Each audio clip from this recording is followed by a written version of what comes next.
A year ago today, authorities in Idaho made a gruesome discovery. The remains of 7-year-old J.J. Vallow and 16-year-old Tylee Ryan found on their stepdad's property. And today he appeared in court after being indicted on murder charges along with the children's mother, Lori Vallow. But Daybell says he's not guilty.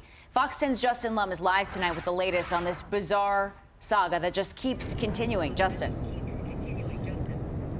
Well, John, Christina, prosecutors in East Idaho now have 60 days to decide on pursuing the death penalty for Chad Daybell. But as for the cases against his wife, Lori Vallow, those cases are on hold. She's been ordered to get treatment at a mental health facility. Not guilty.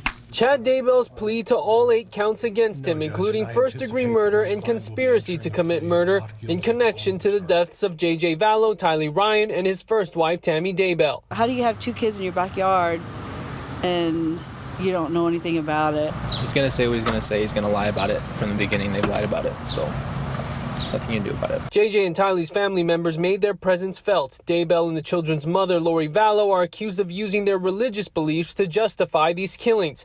Vallow began reading Daybell's fictional books based on doomsday events years ago and met him in October 2018. A judge signed an order to put her in the custody of Idaho's Department of Health. Vallow faces murder charges, but proceedings in her case are suspended, deemed not fit for trial and not competent at this time. Ordered to get treatment for no longer than 90 days. Most cases, like 75% of cases where people are found incompetent to stand trial, are resolved. They're restored back to competency within 6 months. Dr. Tess Neal, a licensed psychologist who teaches at ASU, says there are structured ways to assess competency. Nothing is foolproof, but the field is fairly good at having developed some mechanisms to tease apart the people who are truly ill from the people who are faking ill. Neal does not know the specifics of Vallow's assessment, but I asked how religious beliefs could factor into competency. Many times, psychosis can involve religious-related delusions or fixed false beliefs, can involve religious-related hallucinations or perceiving